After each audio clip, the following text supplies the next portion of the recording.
All right. Welcome to another episode of Connect and Politic. We're here with a special guest. Please introduce yourself by telling us your name, where you're currently located, and your favorite snack. Well, thank you for having me. My name's Adrien O'Dot. Most people know me by AD or Coach AD. You said, where am I located? I'm located in the Bronx, New York, born and bred. And my favorite snack, that's a good one. I think golden Oreos have definitely made their way into my pool. Mm-hmm. But I love cherries. So like, it's between those two right now. It's between like dark cherries and golden Oreo. And every once in a while they meet. Yeah.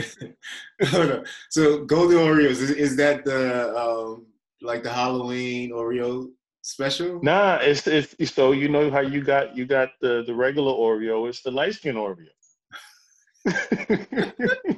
Oh, right. Now, I can picture it now. Right. The light skin Oreo, that's a good one. Oh man, a couple of things. Oreos for snacks for some reason. Oreos, peanut butter, Uh-huh. and like cashews, almonds, and stuff. Almonds, Happens to be right. those from all the folks I've interviewed thus far. Those are like the big, of course, chocolate. Right. Chocolate is in that mix as well. But okay, light skin Oreo. That's interesting. Do you remember your favorite food as a child? My favorite was lasagna for sure coming up. I remember that. But like I'm also Haitian, so like we had there was a particular type of macaroni and cheese that they would make that was like a baked ziti. But in Haitian houses, like they made it like it was a side dish. In any other place, it'd be a meal by itself. Yeah. And it was just like you get the rice, the beans, the protein, and then you'd get this slab of macaroni au gratin, right? And you're like, this is another meal, and then like you got to finish the plate on top of that. Yeah. But I remember that like lasagna was always a win, but when they would make the macaroni, I'd be like, yo, keep the lasagna, B. I want that. Right. That's different. You know what I mean? So yeah. I'm a The foodie though, so like I like a lot of food, so I got to watch these questions. yeah, no, that's good. That's good. So, what's your favorite? What's your favorite food now? What's your favorite meal as an adult? Jerk chicken, rice and peas, sweet plantain. Okay. That's like my go-to if I need like comfort food. Yeah. But then I also it's that is if I'm out trying to purchase, that is my go-to. Okay. If I'm home gonna cook, then it is white rice, black beans, stewed chicken. I see. Chicken is very prevalent. That's an interesting. Given that you said you're Haitian and you Right. grew up in a Haitian household, I would have thought you would have said like the black rice. In Guyo. Yeah, I mean, but you literally said the Jamaican.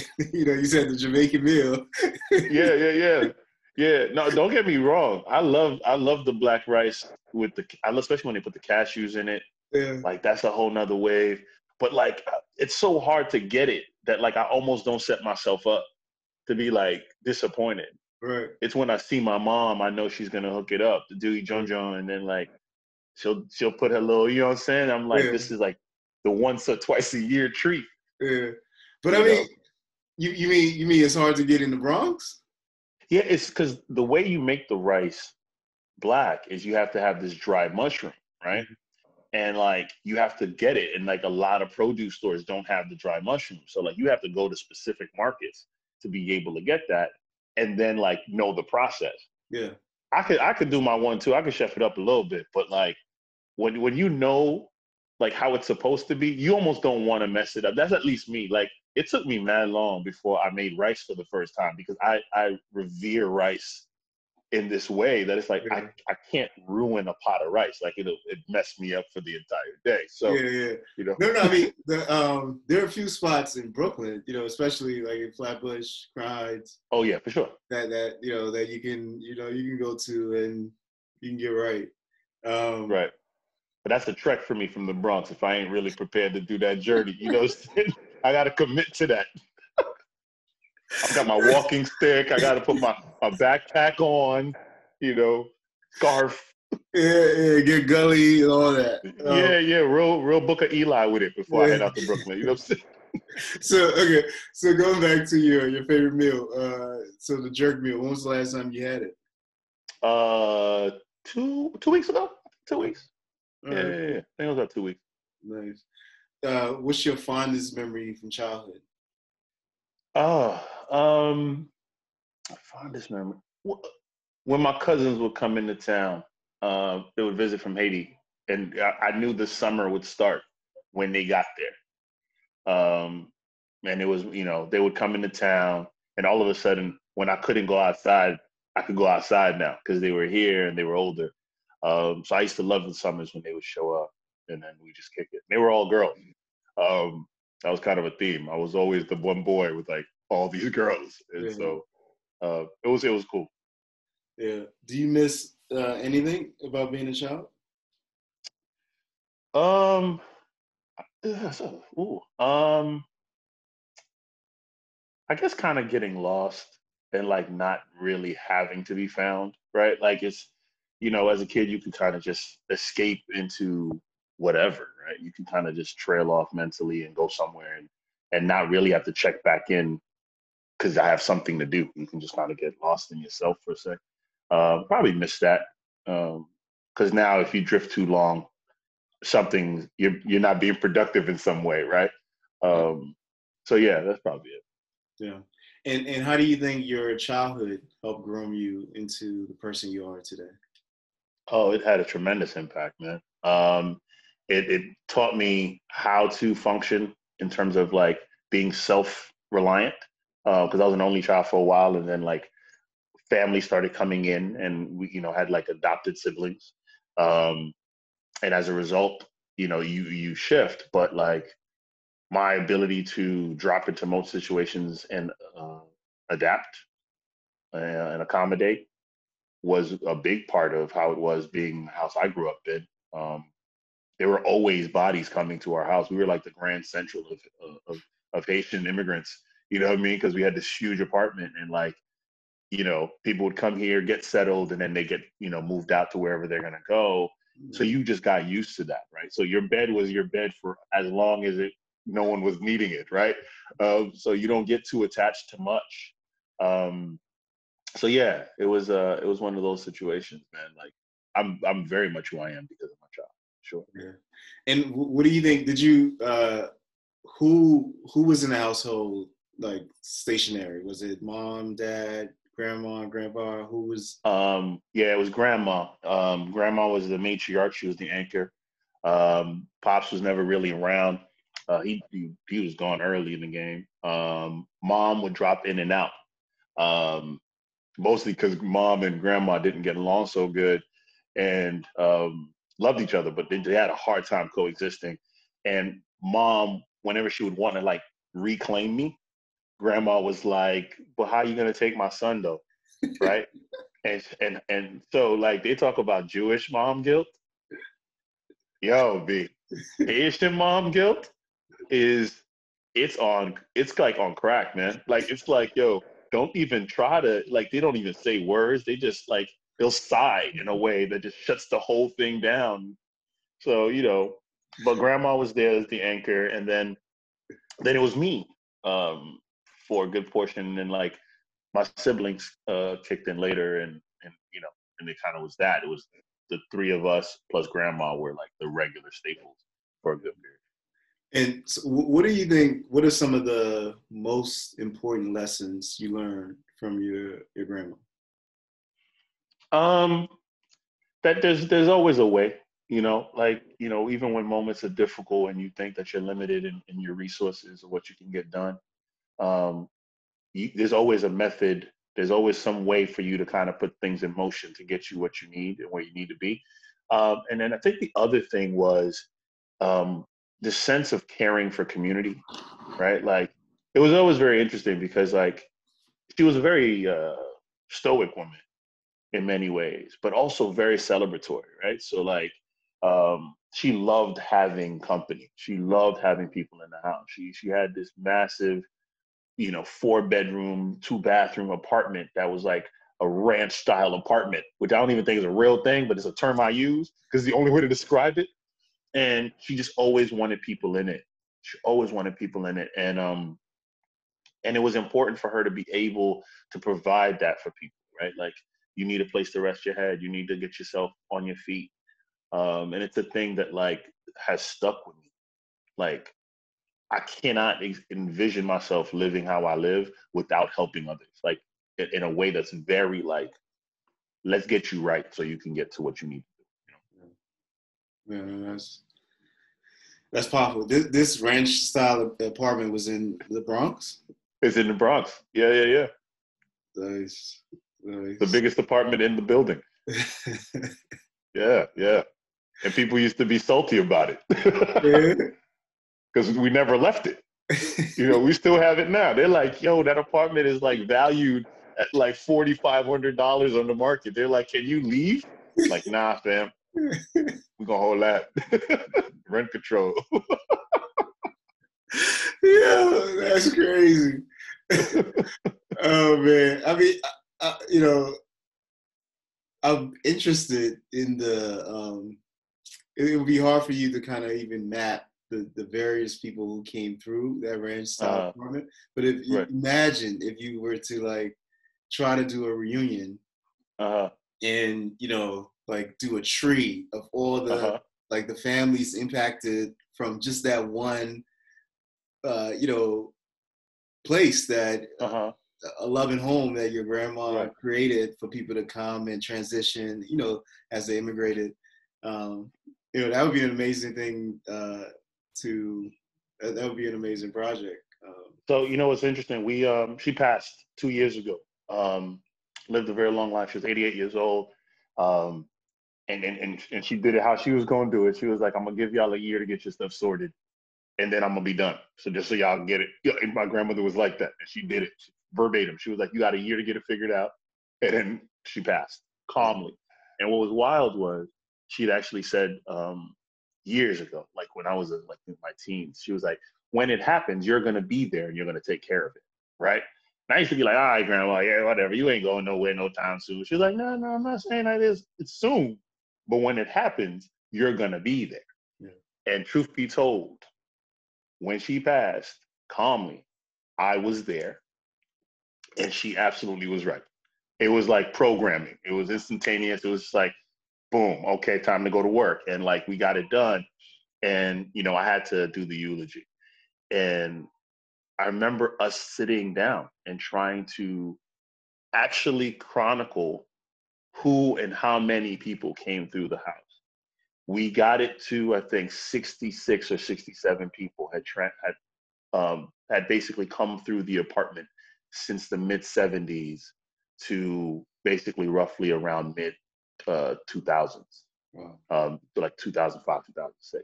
So we were like, wow, like, that's a lot of people, right? And a lot of lives impacted, as a result of it, people getting married and finding others. So, she left a huge impact, man, a huge footprint. And it was, you could tell when we went to the funeral and you saw everything, you were like, oh no, she made her mark. Yeah. But, over 60 individuals, coming through one place to start their journey in their life, man. It was a trip. Yeah, no, that's beautiful. Well, what are your favorite things to do for self-care?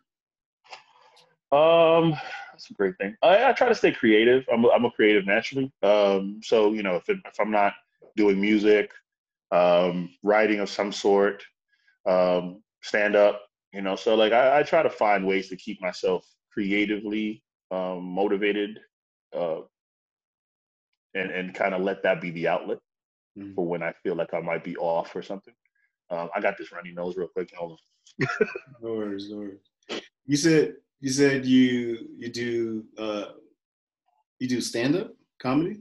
Yeah, over the last 4 or 5, maybe more than that years, I ended up transitioning into doing stand up off of doing music.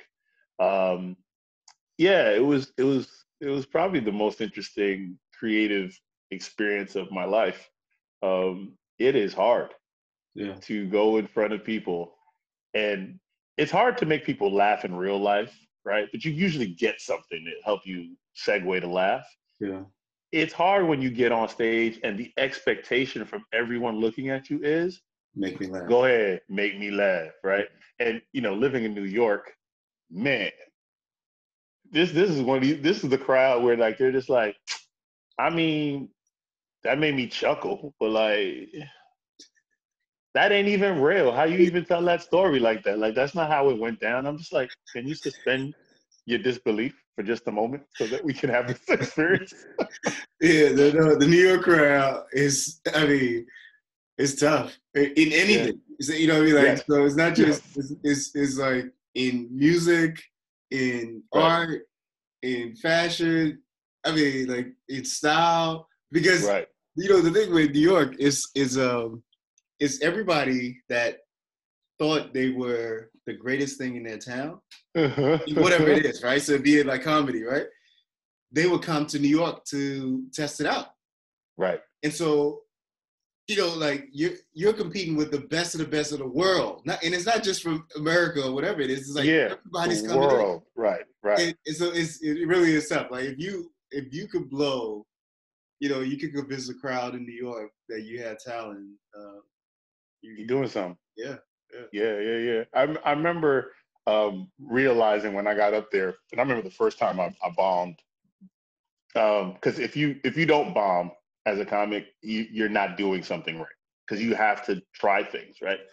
And I remember getting on stage and just the look of just people just staring at you and like not reacting.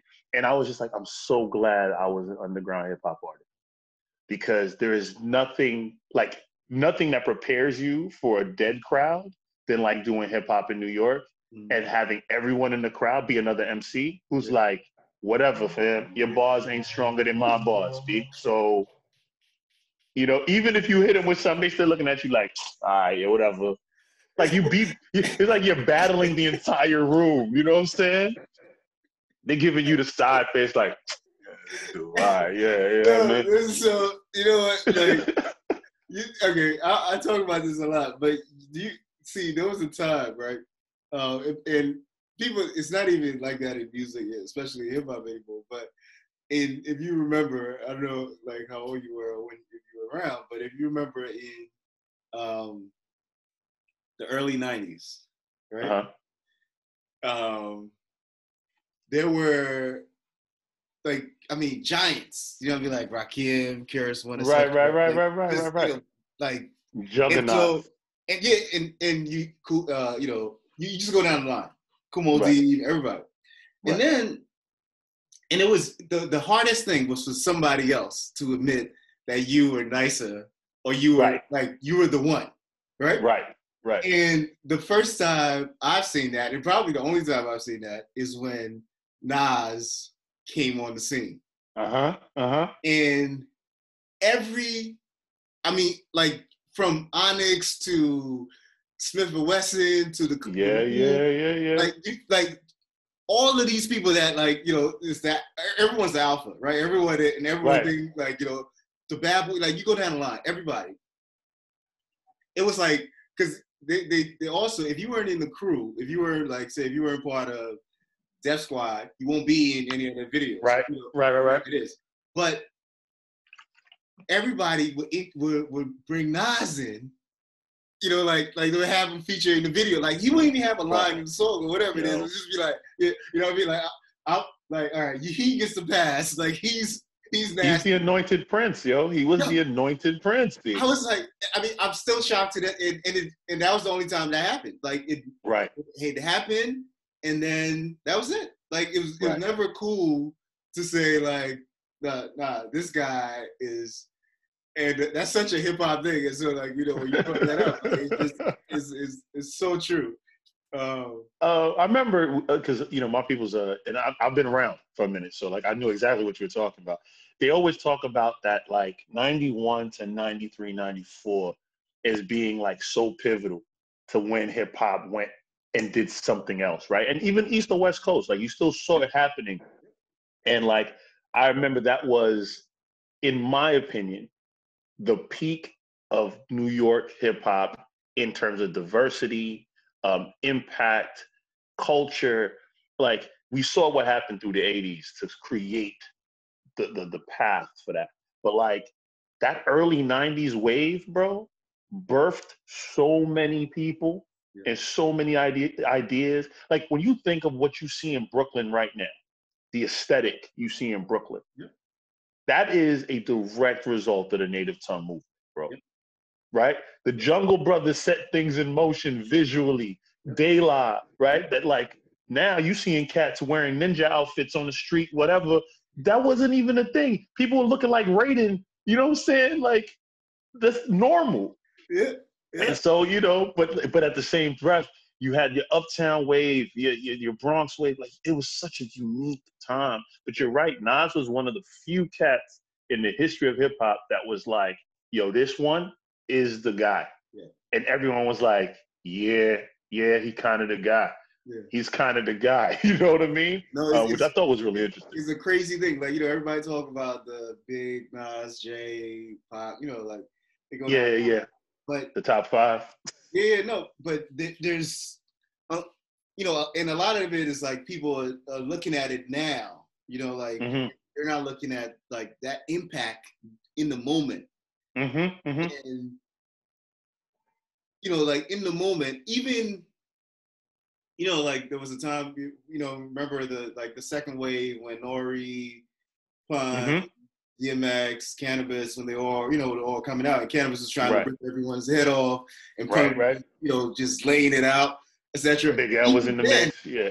Even then, they was still, even Cannabis, that was like, his whole thing was he's the nicest on anything, any room he's in, he was the nicest. In that moment, he was still saying, nah, like, Nas is the one, like, and when he got those songs with Nas, like he would pay homage to like that, knowing that, like he would try. I mean, even on on the Ferb album on Desperados, like he went in, right? Like interviews during that time, he was like, I went in, but I still knew Nas was gonna body me on the track, right. That's, I mean, people. It's hard for people to understand because like unless you've been in that scene a little and understand the ego that that exists in the hip hop artists, for them to say somebody else is nice or nicer. That's it took a lot. Yeah, there was so much bravado, bro. Like it was hard. And what was real too was that the old school heads who normally wouldn't want to let go, right? How they were more than welcoming and inviting of this young cat. I thought that was just it was ill. It was very ill. Yeah. I mean, like G-Rap, like, I mean, it was just crazy. Like, like everybody, like, it really is one of those things that I think people don't even talk about now because, like, it's just, but yeah, anyway. It was a unique experience for sure. Very, very, very. What are some things you do for self-growth? I listen to audiobooks a lot. I have a hard time like literally reading words across me because my reading rate is kind of slow, so I don't read as fast as I can hear, obviously, but like, and it would make me sleepy. So for whatever reason nowadays, I can't like sit and read for hours on end. I'm gonna pass out. Like it just happens. So I started just getting into audiobooks and podcasts, which in many respects are a version of an audiobook if you listen to them. And then try to find ways to engage, you know what I mean? And just engage with other humans, man. I feel like there's so much opportunity for growth in listening to people's stories, which is why I thought this was really cool to do this with you today. But like, a lot of it is, taking in new content, but also listening to people and their stories and learning through anecdotal experience, you know what I mean? What are your top 2 podcasts? So I'm a big wrestling head. old school. So I listened to Busted Open, which is like my getaway and escape. But oddly enough, one of the things I like to explain to people when I tell them I'm a wrestling fan, because there's an immediate judgment when they're just like, "You still believe in that? It's fake, right?" And I'm like, "Yes, yes, I know it's fake," because everybody sounds like an old grandma to me when they tell me that. It's fake, right? But early on, I identified it as really exceptional storytelling, right? The idea of good versus evil. It's comic books come to life. You know what I'm saying? Exactly. And I've always wanted to write for the WWE. That was like one of my dream jobs. And so when I listen to that podcast, what I start to listen to really is how they tell the stories and develop these characters, but then how they're using logic to explain human behavior, right? So the reason why we feel away is because if somebody puts somebody in a DDT and they drop them on their head, the person is dead. In real life, you get dropped on your head, on top of your head, you're dead, right? But for some reason, in this story, we believe these characters are so superhuman that they will take a DDT and then they will just be groggy. It's like watching the Avengers movies. You're like, yo, you know how many times Scarlet Johansson, you know what I mean? She should be dead. You know what I mean? The Black Widow should be gone. You don't even have superpowers like anybody else in the crew. So I like watching that because I think it forces me to think about our existence differently. It doesn't just give it that linear approach. It allows me to look at the human condition and how we process information in the guise of pro wrestling, the same way you would read, Greek mythology back in the day, and you use that as a premise. The other one I was listening to for a while, Esther Patel was one, and then NPR one, Hidden Brain.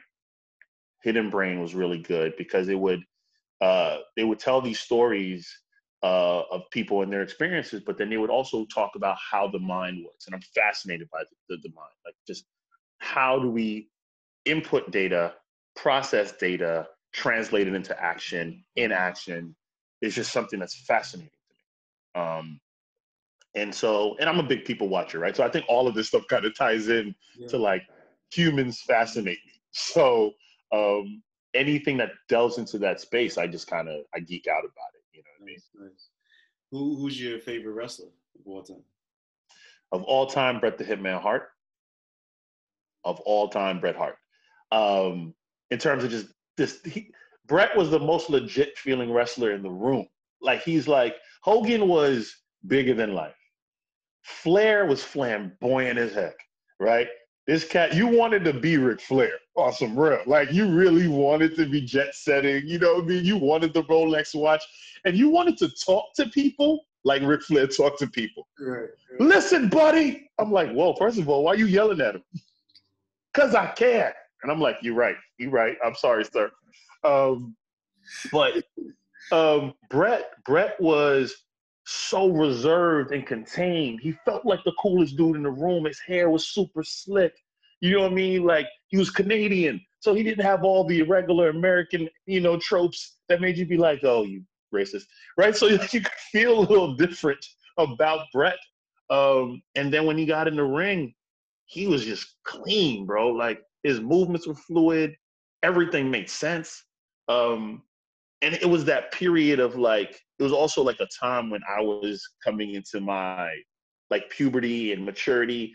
And he just looked like the model of how to be. Everybody respected him. He showed up, he did his job, and he did it well. You know what I mean? I could just relate to him or wanted to be something like that character. Over the years, there have been other guys who've been entertaining as heck, like The Rock, because I'm a big fan of The Rock and Steve Austin. But nobody to me is better than Bret the Hitman. Nice. My fave was the Ultimate Warrior. Ooh, you was a warrior, dude. Yeah, man. Yeah, that's what's up. I mean, talk about a comic book character. Yeah, exactly. In real life, yeah. That's dope. It's good to hear that you admitted you watched. By the way. Oh yeah, I mean, I think it's disingenuous. If you're past 35, Yeah, yeah, yeah. you know, if you lived in the 80s, I mean, I don't even know how you could. It's impossible. Yeah, It was still literally, tied into unless everything. you just had no interaction with pop culture or Right, right, if right. you lived in the 80s, there's certain things you interacted with. You interacted with Tyson, you Mm-hmm. interacted with Jordan, Mm-hmm. you interacted with Jackson, Yeah, you yeah. interacted with as a young man, you interacted with wrestling. Right. Um, Especially if you had old folks in your house, because they were watching it. yeah, Especially if you lived in New York, they were watching it from Bruno, man. Like yeah, Bob Backlund, like grandma yeah, set you down. yeah, yeah. That's Um, real. you talked about wanting to write for wrestling. So if you were Yeah. to write a book, what would it be about? If I were to write a book, huh, I think, um, I think it would be an instructional manual of some sort on how to work the room, um, how to like be the guy in the space that like really impacts the space, right? Um, it's one of the things that I'm uniquely good at. Uh, I can walk into most rooms and not be uncomfortable. Um, but knowing how to make yourself valuable in that space is such a unique thing. And what's wild is people think it's opposite of what most people think will make you most valuable. It's not being able to have the greatest verbal game. It's actually you being the best listener, right? Because everybody who's in that room wants an ear, and so if you're able to be an effective ear, now you become like the collector of all the information in the room. And so when someone is looking for the plug, you the plug now, right? You know who everybody else in that room is, you know what they do, how they do it. So when somebody turns around and they're like, yo, I'm looking for dot dot dot, you're like, yo, I was just talking to this dude the other day. He does exactly what you're looking for. Real cool guy. He's actually from your area. You know what I mean? So y'all should probably link up. Let me make the connect, right? That was like, once I learned that, man, life changed. It was like, I don't have to be the one, like, I don't have to be super, right? I don't have to be super exceptional. I just need to know all the super exceptional people. So it was an interesting thing. So that's probably where I'd go. Nice, nice. That's dope. What do you do in your professional life? And is it Go ahead. any, is what you do now any different than what you dream about doing as a kid? Oh, that's yes. So I am a trainer and coach, right? So a development coach, personal development coach. I've been a personal trainer for the last 16 years. Um, I thought I was going to be a lawyer growing up. I am not a lawyer, nor will I go down that path. But I think what was clear was that I wanted to always be of service. That's like a big thing, to serve.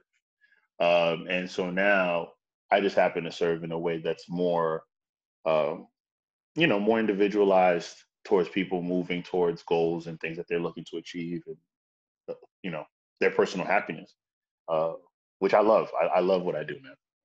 I wouldn't be doing anything. Yeah. When you said personal trainer, um, are you referring to like physical training or Yeah. Yes. So yeah. So I worked in the fitness industry now for that entire period. And then it started to evolve to realizing that like in coaching people on how to change their bodies, you have to coach them on how to change their mindset. You have to get into their habits and behavioral modification. And so once you start doing that, you start to realize that like more times than not, as much as I was training my client on how to lose 15, 20 pounds, whatever, I was really training them on how to become the best version of themselves so that when they go back into the world, they were able to achieve whatever they wanted to do. You know what I mean? So it was a real eye-opening thing when that happened. But then it was crazy because I realized I've been doing that for most of my life anyway. I was always that guy. amongst my friends, right? They'd be like, yo, hey, what do you think about this? I'm having this issue. Like that listening thing, that being the ear, like that's been part of who I've been forever. And to really help somebody achieve a goal, you have to be able to listen to them and really hear what they're telling you so that you can help them and help them help themselves, really. Yeah. So there's, given the current state, I would think there's been some adverse impact on the personal training, physical part. Not for me. No? Not at all. Not at all. I've been working more now than I have in a long time. Wow. I've gone completely virtual. Okay. And what became interesting was like when you do it the right way, and I say right way, right? But like when you do it and you recognize that it's not about you, it's about them. I don't have to be in your physical space. I don't ever touch you. I don't, you know what I mean? Like I am literally working on getting you to process information and use that information as tools to help you do what you want to do, right? And that's all it is. That's all it ever is going to be. I can't make you lose 20 pounds. You could lose 20 pounds. I don't need 20 pounds to be lost. I'm okay where I'm at, right? So like at the end of the day, like I don't have to move how you're moving. Like a lot of people are like, so like, do you work out with them? I'm like, wow. Why would I work out with someone whose goals are different than mine? One, two, I need to observe what they're doing to ensure that they're not hurting themselves. Mm. I can't do that if I'm jumping around when they jumping around. That's not the job. Yeah. And you learn that over time. That like it's not about the razzle dazzle and trying to impress people. It's about, hey, my knowledge and how I can apply that knowledge for you. Nice. Yeah. Is there something on your bucket list you want to learn or do? Oh man. At one point I thought I wanted to jump out of a plane. I am unsure of that at the moment. That may change. I might do the Will Smith jump out at 50, maybe. I think I wanna travel, and I want to specifically go to Australia. Australia and Japan are two places that I want to visit. Australia because it's the closest cousin to America, right? In terms of like being former British and then kind of outcast. Mm. Here we're the religious outcasts. Out there they're the penal colony. I think that's how you say it. I'm always been curious of like how these offsprings evolved and how different culturally or how similar culturally they are. So that's on the list. I want to dance in West Africa because I love Afro-beat music. And like, it was Afro-beat music, oddly enough, and this might be a weird statement as a Black person to say, I had zero desire to go to Africa before I started listening to Afro-beat music. Wow. There was like nothing in me that was like, I need to see Africa. But I'm also one of those people that's like, I don't need to see suffering, right? And so the narrative was Africa was full of Black people suffering. Wow. Right. And so I was like, I don't need a vacation for that. I ain't traveled enough to go see a bunch of Black folk not do good. I see Black people don't do good down the block. Like, I'm good. I appreciate you. Thank you. They're like, you got to go to South Africa, go to Johannesburg. I'm like, wow. Last time I checked, people go to jail there for being Black. I can stay right here. Like, no, I'm good. But, I started listening to some joints, I fell into my life, and I was like, oh, hold up. Y'all out here? Y'all getting it popping? Okay. Wow. That's profound. And when, like, what year did this happen? Oh man, that was probably about 5 years ago, 5-6 years ago. Wow. Yeah, before that, I was like, nah, I'm cool. That's yeah. See, Yes. that's the power of media and art, and mm-hmm. And transferring. Really, people telling their own stories. This goes back to right. what we spoke about earlier. Right. Yeah, because the narrative, like you said, has been something else that's crazy and etc. Where others are telling the story, but at no point did you even realize that there was this other not even part of it. Not even a little bit. That's another piece. That's why it's important to tell your own stories and being in Mm-hmm. control of your own stories. Because the reality is, all of us, all our stories, are complex and dynamic, right? So there's Right, right. suffering in every ethnic group, in every place, etc. Mm-hmm. And then there's joy and art and Right, beauty right, and all right. those kind of things. But if somebody else tells the story, I would only and I'm trying to sell a certain message. Whatever Mm-hmm. Mm-hmm. message, if I want to say that America is a place of just complete disaster and Mm-hmm. suffering, that's what I would push, right? Right, But right. that'll be that's wrong, and Right, right. and and so that's wow, that's actually very Yeah. I've had conversations with folks where they're like, what? And I'm like, yeah, man, I don't know to tell you. Sometimes I don't feel like I'm black enough. But I'm going to tell you this. I'm now in a space where I'm able to dive into that, right? And kind of understand what that is. But like, yeah, man, it was never like this preconceived notion of that, like, I need to go to the motherland. But, you grow and then you get a greater sense of self and you can attach to that story in a way to be like, oh, yeah, now Africa makes sense. Then, wow. Yeah. Yeah, no, I mean, that's I've never realized that, but now that you said it, it makes so much sense. The music. Um, can you think of any advice you would give your younger self? feel, let yourself feel. I think I grew up in a time where we were taught a lot to repress our emotions and suppress, really. And I think in my adult life, I'm learning now so much more about living and being and feeling, and how healthy that is for you and how that helps you, right? It helps you become a more complete person. So don't be afraid to feel. Don't be afraid to cry. Don't be afraid to feel sad, to be angry, because they're all part of the human experience. Um, it'll help you connect to humans better the more you're comfortable and familiar with your own feelings. Yeah. What would you say is the best advice you've received about money? Um, that it isn't everything. It's a mean for exchange, but it is not a determinant. It doesn't determine who you are. So don't let it. Yeah, Yeah, yeah. that's good. What has been the toughest thing you've had to tackle, and what helped you get through it? My mental health um, probably is the toughest, and more so around the loss of my sister, and how that impacted me and kicked up a whole lot of stuff. But I think I was fortunate to have tools that I'd learned over the years. That was super helpful. Therapy has been an undisputable winner in my life, right? Like being a young black man who started therapy at 12, um, on my own, because I was just like, something ain't right. I don't feel good. Mhm. Um, it helped me, 12-year-old me made it possible for 36-year-old me to be okay. Yeah. And so that was big.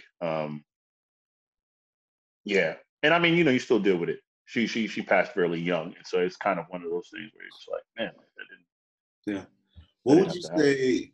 A lot of, I want to say, out of 50 or so interviews that I've done, Hmm. maybe 30 or so have, talked about therapy. Hmm. What would you say, what do you think is the the real, like the core benefit from therapy? Being forced to be with yourself, right? Like you can't escape you.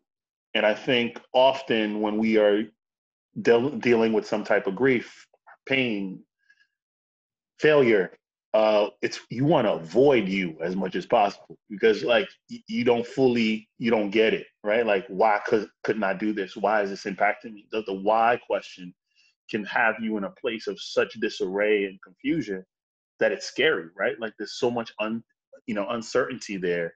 But therapy makes you have to spend time with you. It makes you have to focus in on you. And people think like the therapist is the one doing the work. It's like, no, you do the work, right? All they do is walk you through it. They hold your hand in moments, and other times they'll let you fall because you have to go through that. But you wouldn't do that work otherwise on yourself, right? It's easy to avoid yourself. Therapy makes you have to zone in and commit to the process of getting you right for you. That makes sense. Yeah. For a fun question, if you won the lottery tomorrow, what will you do? Hire an advisor. I'd hire a financial advisor immediately. I've thought about that for years. I'm like, as soon as I won, I'm on the phone. I'm probably calling my man Ash Cash. You know what I mean? Like Ash is my dude. So I'll probably call Ash Cash and be like, yo, bro, we did it. We did it, bro. So now let's flip this thing. I recognize that I don't know enough about money to be able to handle the responsibility of that much money and not mess it up. And it's not to say that I wouldn't make smart decisions, but I'm like, yo, when you get that lottery bread, you start to have a different, like, yo, you acting like I could get this and get that. And then when somebody sits down with you, be like, yo, chill. You chill. I'm gonna give you $250,000 to go do something stupid. Go take that $250,000, go act up. Right. But this other 25, 45 million, we about to change the world right now. So like, let's go do that, right? And I think it's important to recognize that, like, I'm gonna take that $250,000 and go act up. Let's be real clear. I'm getting me a Tesla for sure, right? Like that's happening. But the rest of it, I'm like, we got to be wise about how we use these opportunities. So if I got it, man, I'm gonna definitely try to make the most of it. Nice. Is there anyone you would like to thank or express your appreciation for that you haven't had the chance to yet? You know, all the people who have impacted my life significantly are still in my life. So I've had the opportunity to tell them. So people from middle school, people from childhood, and in new inserts in my adult life have all been, I'm big on giving people their flowers while they're here, right? And so I let them all know. But, you know, any and everyone who I continue to refer to as friend and family, and some who I refer to as family, like they know, but if they see this, all of y'all, thank you. I'm able to continue to do and be who I am today because of the support and love I get from them. So, but I couldn't even tell you the names all off the top of my head because there's so many people. I've been very fortunate that I have a wonderful community that supports me. Nice. So. For our final question, how do you define success? I think success is not a fixed point. It is constantly moving. It is when you feel most aligned with your personal process and the return on your investment, right? I did the best that I could do, and I feel content with what I'm seeing come out on the other side, right? If I can marry those two things and not have regret in those moments, and I'm in a good place, then I'm successful. It doesn't mean a thing. It means a feeling. Success is a feeling. Well said. Well, we connected. We Yeah. It was a pleasure. And Likewise, Mike. We'll do this again maybe before you win the lottery. That'd be great. Maybe I'll invest in the show and we'll get the production up. Let's make this happen. Let's make this happen. You know? We can have the comedy hour, you know, the wrestling. We can have like a wrestling. Yeah, we can make a network, bro. We gonna have a whole network. We can make it all happen. Thanks. Thank you so much, brother. I love what you're doing here, man. Keep doing it, bro. Thanks.